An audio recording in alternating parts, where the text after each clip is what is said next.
This video is brought to you by Sailrite. Visit sailrite.com for all your project supplies, tools, and instructions. Adding a luxury woven vinyl flooring can change the overall appearance of your boat or RV. A luxury flooring will instantly transform your deck into an inviting, beautiful, yet charming space.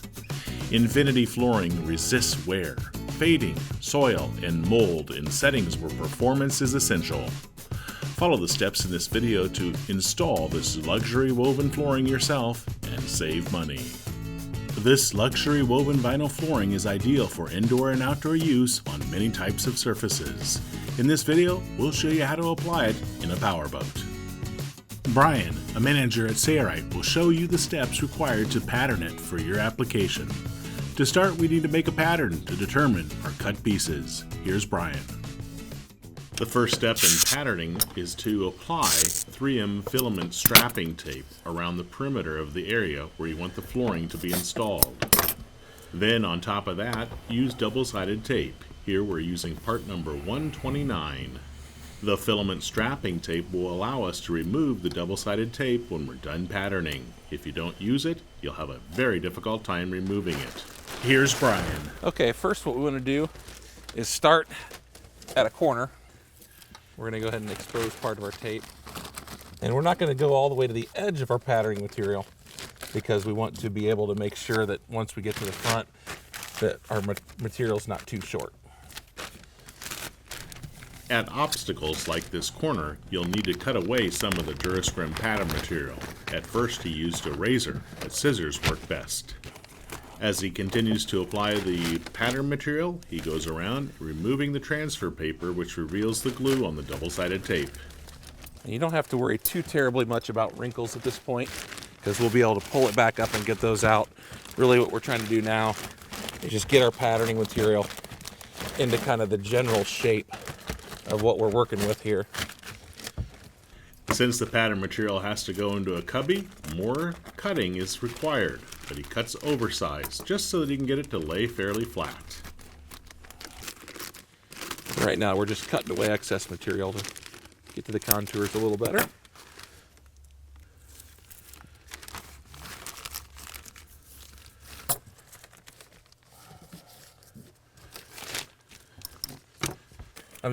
Now that we've got this kind of cut to our general shape, so we can now start laying it out, getting it good and flat.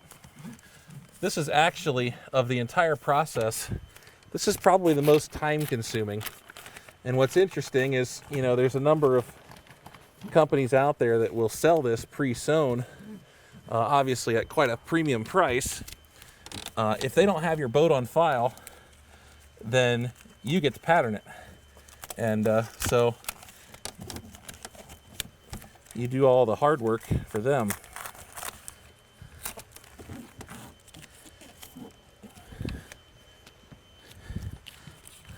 But making sure everything's good and flat in this particular step is key, because if you've got a wrinkle in your patterning material and you trace it and then you transfer it and cut it out, things won't match up.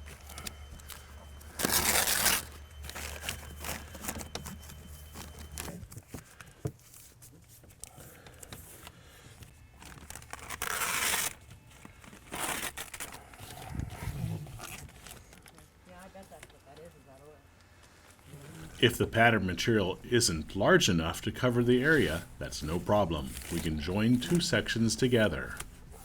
She's looking good. What I'm going to do here, just to make this a little bit easier, is I'm going to cut this into a couple smaller manageable sections that I know will cover these last two areas. Okay, and now I'm just basically going around and just kind of working out the wrinkles. Got a lot of extra material here that we'll cut out. Off camera, we were talking about how we want to proceed with the patterning. Because then even after in addition, what we'll do is we'll use tape to tape them together, because what we want to do is lay the whole pattern out and then kind of consider our options.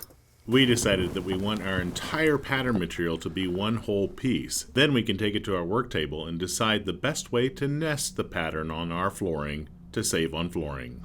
So Brian will be taping these pieces together. Even though we did this in pieces of patterning material, what we're going to do now is we're going to go ahead and tape these pieces together with strapping tape, because what we effectively want to do is we want to make one complete pattern. On this particular carpet, what we're going to do is we're going to try to make really small seams. So we're going to try to do it as one big piece. Then we can take that piece, we can look at it, we can try to determine how to best maximize our usage of fabric. And that way when we go to after we trace it, and when we go to tear it out, everything will just come out as one big piece. Okay, now what we're going to do is basically, now that we've got our pattern in place, we're going to trace the line where we want our carpet to end. And what I'm doing is I'm basically following, the edge I'm following is where the flat stops. Oops, where the flat stops.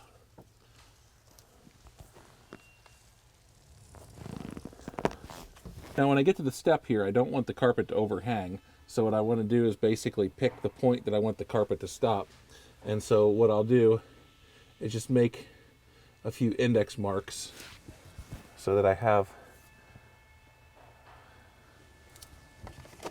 basically dots to connect to go across.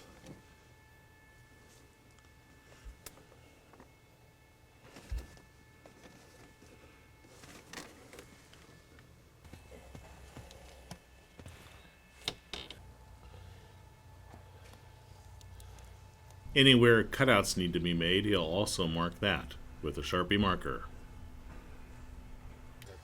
Now back here I've marked the drain. Now the shape of the recessed area in the boat is actually a bit oblong. I traced that just really for reference. The most important part is I traced where the actual drain portion is. I'm not sure yet exactly how I'm going to contend with that, but I do need to mark that so that I have an understanding of what's going on there. Back here we're going to be going underneath this area, so what I'm doing is I'm marking in front of it, and then I'll also mark behind it, and then I'll essentially connect the dots. But the flooring will actually go right underneath this trim board here. Now in this area here, I'm not going to have the flooring go all the way through this area. It's going to be kind of a storage area, but I do want to extend it into there just a little bit. So I'm going to make a mark for myself in this area here that I want to go an inch beyond where the seat stops.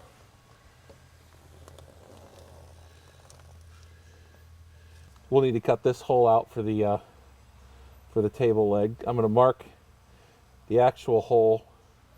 We're going to cut it just slightly larger to make sure that it actually goes in there. Just in case our patterns come apart, what we're going to do is make some reference marks. So this is 1 and 1. Basically these areas come together. And what we're going to do is just draw a few lines. And then that way when those two pieces come together, whoops, I'm actually on the wrong piece, so we'll go across there. That way, if this all comes apart, we can get these pieces back together and be able to match it up just based on the Sharpie lines there. Okay, right now, I'm not actually going to be cutting these lines. I'm marking the engine compartment access. I'm really just marking it for reference. I haven't decided yet where I'm going to break up the sections of flooring. So before I take the pattern out of the boat, I want to mark everything I can. Okay, now we really haven't marked, at this point of the game, we're making the assumption that we will be sectioning this a little bit just for, just to maximize our usage here. But I'm not going to mark areas where I'm going to break it up yet. I've got a few ideas of where I may break it. I may break it here. I may actually bring it back here. What I really want to do is once we get this out of the boat, we'll get it laid out, we'll measure it, we'll figure out what's going to work best on our fabric or on our flooring, and then we can decide how we want to cut it and where we want to break it for ease of access. We haven't really decided yet if we're going to cut engine compartment access yet. What we're going to do is we're going to look and see how well these other sections butt up together, and then we'll decide, okay, is it going to lay the way we want it to? But we'll see how it goes. It's time to carefully remove the patterning material. Then we'll take it to our workbench, or if you don't have that, the floor. Do not remove the 3M strapping tape and double-sided tape yet. Now, to save on flooring, we need to consider splitting it up and appropriate nesting of the pattern. So what we've done here is we've laid out our pattern on a big flat surface so that we can really measure it, determine, okay, how can it be turned, how can we best maximize our usage of the flooring. And we've basically measured our areas. We've kind of, in our head, broken it into sections, being the section here. What we've determined is where we really can't have a seam, where seams would be acceptable, how to best position everything to maximize our fabric. What we've concluded is that we're going to be able to use 2 yards of our material. We'll be using the full 8'6" width of this material. And what we're going to do here is basically this section and this section will be cut out as one. Our width is that 2 yards, and our length is at 8'6". Then what we can do is we can break it here between our seat and our step, and then this section can slide back. We can cut it out of this big area here to enable us to get, to maximize our usage here. We will have a little bit of waste, a little bit here, and we'll have a little bit here. Those pieces will be big enough that we can use those for kind of throw mats. We can use it for place mats, a mat on the swim platform, really kind of anything we want, or we can, lay a mat in really high traffic areas if we wanted to.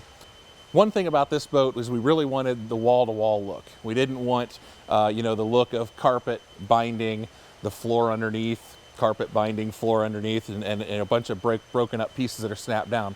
We want this to be a removable carpet, that can be removed for cleaning or maintenance, but we want that look of a permanently installed carpet. We're going to achieve that by going all the way to the edges, of course. Then what we're going to do is we're going to glue this section to this section. Now, we could have simply purchased more material. We would have had to turn it the other way. We would have had a lot more waste, but we're going to live with one glued section, enabled it basically to save a yard of material. It'll also have a lot less waste. Now that we've got the pattern off the boat, what we're going to do is we're going to take some of our trace lines. Because I was tracing in the boat and had some obstacles to deal with there, some of my lines aren't 100% straight. So what we're going to do is we're going to use our straight edge and just straighten those things out. And then there was also some areas where we made markings as far as where we wanted things to start and stop. And so we need to go ahead and translate those lines into our pattern. This line we're tracing right here, this is going to be our seam line, so I want to go ahead and mark that.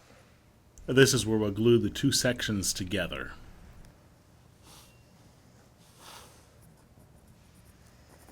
And I'm going to mark this area so we understand that we're cutting that away. For our boat, this area he's cutting away is the step. Continue cutting all around the perimeter of the pattern material. Okay, what we're doing here is we've taken our pattern that we made and we cut it out, but we definitely want to do a test fit on this. This is definitely a measure twice, cut once sort of thing. So we'll just go ahead and lay our pattern back in place and just make sure that we're still happy with everything.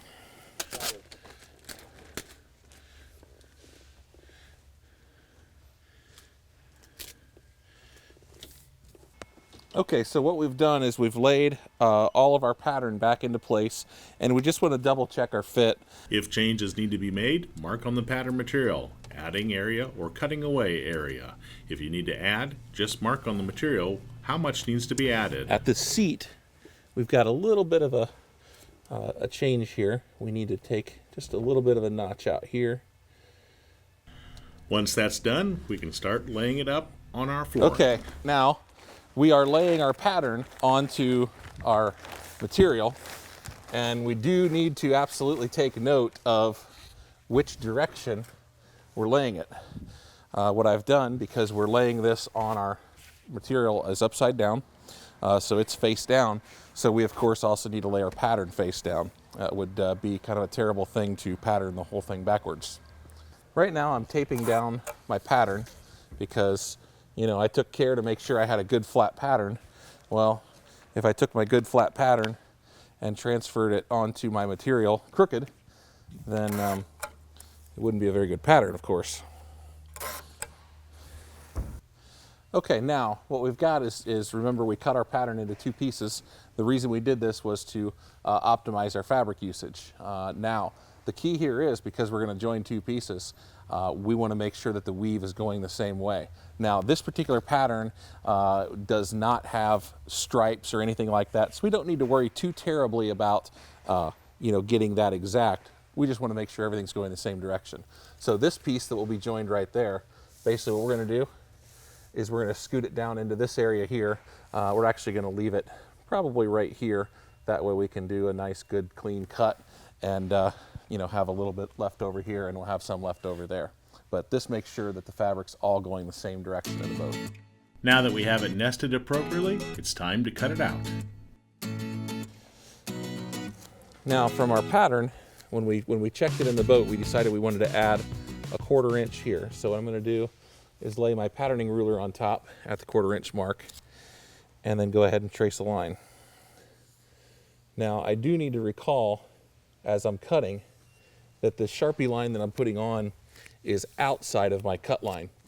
So as I'm cutting, what I'm going to want to do is try to keep my blade at the inside edge of the line. Because if I go to the outside edge of my line, I'm going to add the width of my line. The only reason that Brian marked it a 1/4 inch bigger on that line that he struck on the flooring is because the pattern material was a little bit small when he took it to the boat and checked it. So he had that marked on the pattern material that he needed more flooring at that location. We are not adding binding to the edges, though we will show that in a separate video. If you were adding binding, you'd want to make it a 1/4 inch smaller all around the perimeter to accommodate for the fact that the binding may actually make it a little bit bigger. The first thing we need to do when dealing with a hole is we need to find the center of the hole, which the size of my hole here is about 2 1/4 inch. So I'm going to draw a line 1 1/8 inches in from one side, and I'll spin it, and I'll go 1 1/8 inches in from the other side, and then we'll measure to make sure that we're nice and centered, which looks like we are. Now what we want to do is just cut the center enough so we can get a dot in there. Okay, and that'll be the center of our hole, which we'll trace that with our patterning ruler in a moment. All right, we've transferred all of our lines, so we're going to go ahead and take our pattern up. Our hole was 2 1/4. Now the table leg has to sit into there, so we are going to enlarge it just a little bit. So half of our 2 1/4, if we go up to 2 1/2, then half of that would be 1 1/4 inches. So we're going to use our patterning ruler to scribe a line. And my Sharpie point is a little worn down, so it's just barely long enough to get in here.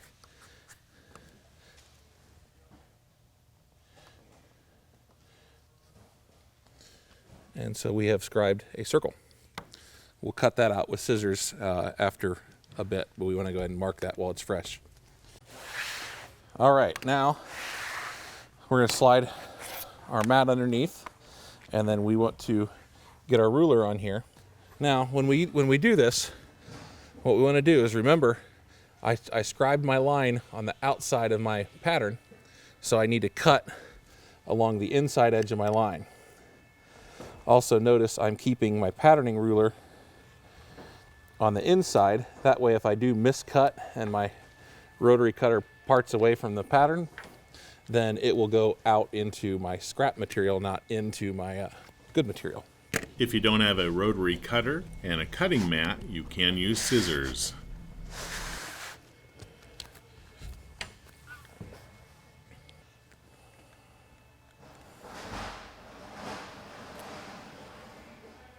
Now I'm using my cutter to cut up close to my edge, but I'm not going all the way to my edge. I'll cut that point out with a scissor. I've got, basically it curves around that, so I'm going to take my scissors and do that with scissors until I get to my straight area.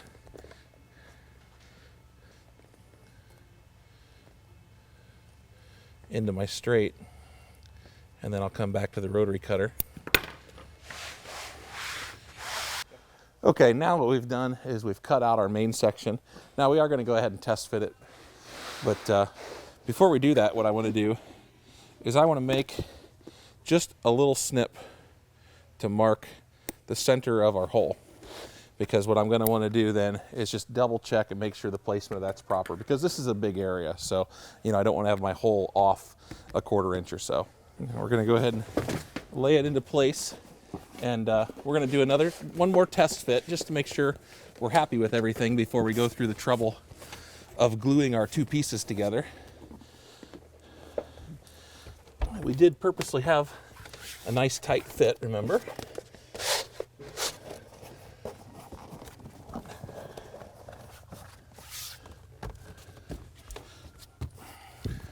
Okay, during our test fit, what I did is I looked for any problem areas on the boat. And basically what I did for each of those areas was I put a little piece of tape to mark, and then I took a photograph of said areas. For instance, this particular area here is at the step. So I took a picture of the area I was at with the step, and then I took another picture of the line, whoops, and I had one more picture that showed the tape so that I could reference the tape and know exactly what I need to do. This particular area, what I need to do is take off about a little bit less than a 1/4 inch. There's another area in one corner where the material, I'll turn my phone here, where the material got up into the edge, and I've marked that piece with the tape as well. What I can do now is I can go to that tape and I can just make a small trim there, and I'll remember those areas. How are sections glued together? That's coming up next. We'll be using HH66. We'll be using HH66 vinyl cement to now bond the 2 pieces together. Okay, what we're going to do now is we're going to go ahead and glue the 2 pieces together. If you recall, this is where the main piece mates with the portion that's right there at the helm.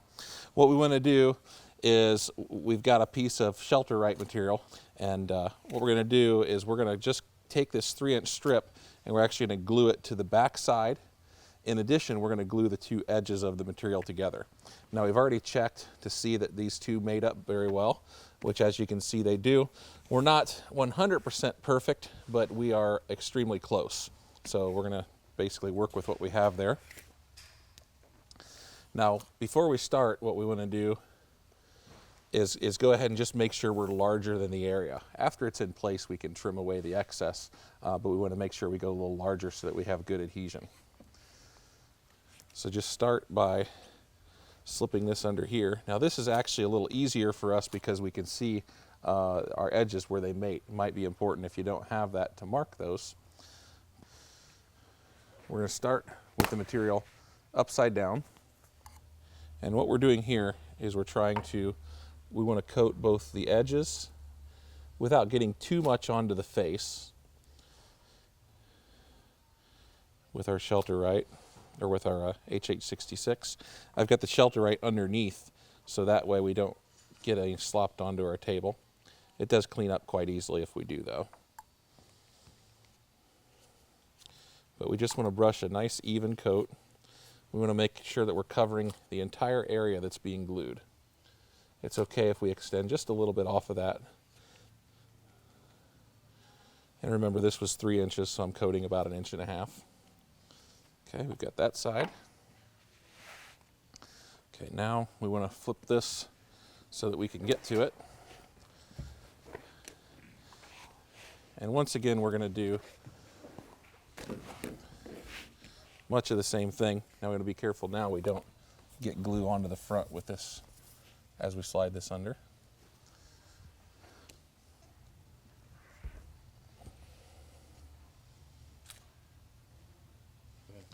What I'm doing here is I'm coating it one direction, and then I'll come back and I'll actually coat it the other direction. I want to make sure that we have good adhesion here.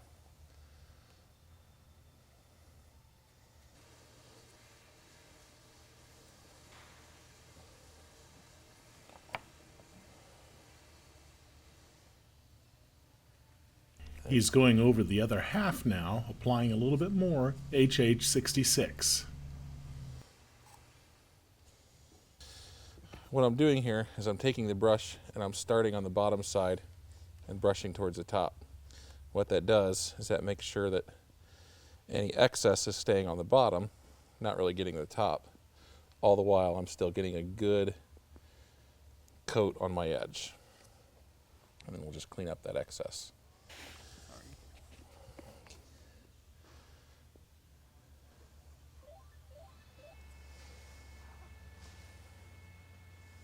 Now that the flooring has enough HH66 applied, we need to apply it to the Shelterite.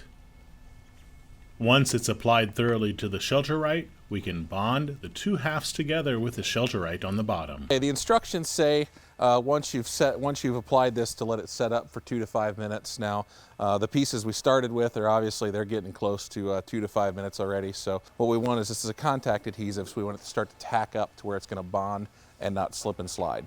Apply the flooring to the Shelterite so that half of it is exposed for the opposite side of the flooring.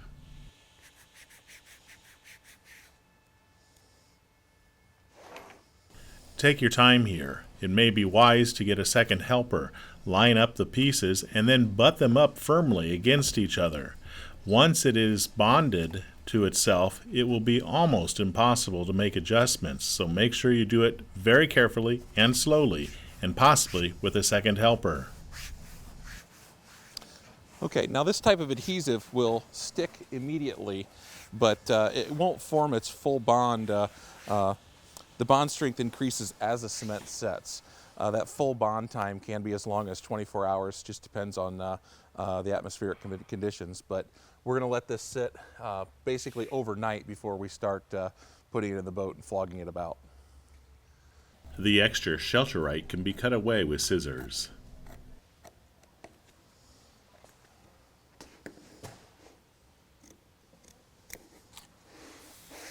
What we've got here is a kind of a test mock-up what we did where we glued two pieces together.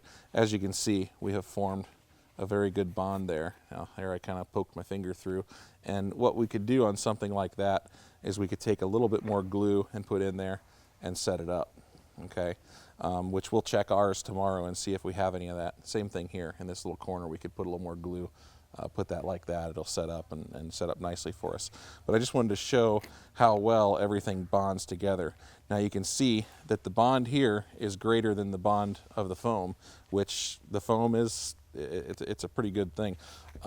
So I mean, in order to pull this apart, you would have to destroy it. You know, it's going to take a tremendous amount of force to tear that open. Here's a look ahead at the flooring with that seam. You can tell it's there if you look for it, but it's almost invisible. Next up, we're going to make some holes, one for the drain and one for the table. What we're going to do here is we're going to install a grommet where our drain hole is.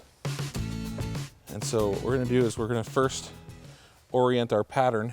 We're in the right place, which we are. Then we're going to take our number 5 hole cutter and we're going to center it over the drain hole. You can purchase a number 5 hole cutter, or you can cut a 5/8 inch hole with a razor blade. However, if you want to install the number 5 Spur grommet, you will need the number 5 Spur grommet die set.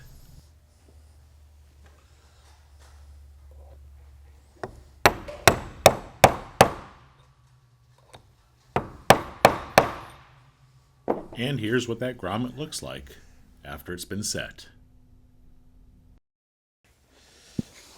This is the mark that we made from our pattern previously. So we're going to go ahead and turn our mark into our hole. We've already cut a little slit there so we can get our scissors in. I find it easiest to cut out to my line in a few directions and then more or less connect the dots. This hole is obviously too large for a grommet. It can be bound with binding, but it's an inside curve and it's hard to do. We're going to leave it raw. We're going to test fit it for the last time, and then if we're happy, we're going to go ahead and install snaps. That's coming up in the next chapter. This is one day after we glued the sections together using the HH66 vinyl cement. And as you can see, even at this corner where that seam is, it is stuck together very well.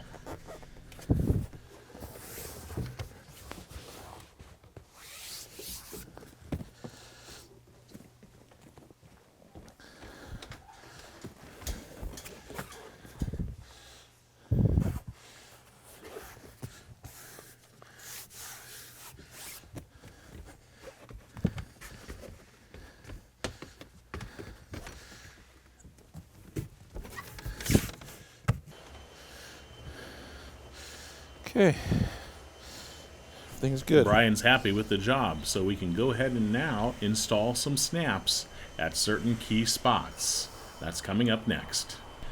To hold the flooring in place, snaps are typically installed approximately every 18 inches apart around the perimeter. Probably look behind first, look at what we're going into. Brian uses an 1/8 inch drill bit. He drills through the flooring and the fiberglass underneath. This way, the snap is positioned in exactly the right spot. Bedding of the fastener is always a good idea to prevent water from possibly leaking into the core of the fiberglass. Here we're using trimmable butyl tape. It's probably one of the best bedding compounds available, as it always stays flexible and water cannot penetrate through it. He wraps the threaded post with the butyl tape. Now he can insert it into the pre-drilled hole. We recommend hand screwing each of these snap studs in place. We do not recommend using a power driver to do this. Brian will explain why here in a little bit. One thing, when you're tightening screws in, I always do them by hand, because if you're using a drill, you can't feel it. If you've drilled your hole slightly too small, which on fiberglass sometimes you will need to go one size larger, but if your hole is too small and you're using a drill to insert your screw, it's very easy to twist the head right off the screw. So I always insert them by hand. To install the snap in the woven flooring, we're going to use the Press and Snap installation tool. The snap button here has a barrel length of 11/64 of an inch. The button and the socket snap onto the dies of the tool.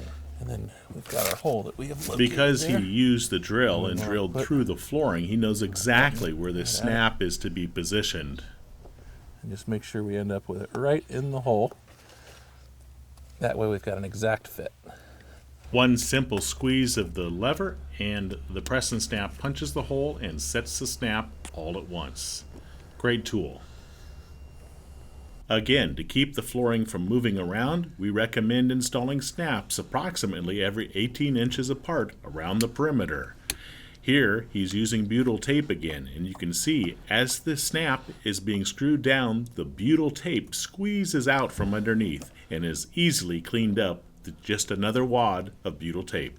For this installation, we did not sew binding onto the edges of the luxury woven vinyl flooring. However, sewing binding on the edges of a snapped-on flooring is commonly done. We will show that process in another video, coming soon. Coming up next is the materials list and the tools that we used to install this luxury woven vinyl flooring called Infinity. If you have any questions regarding the process, the flooring, the tools, or the materials that we used, be sure to give us a call at Sayrite. We're more than happy to help. Here's a look at the boat before the flooring was installed, and here's what it looks like now with the Infinity vinyl woven flooring in place.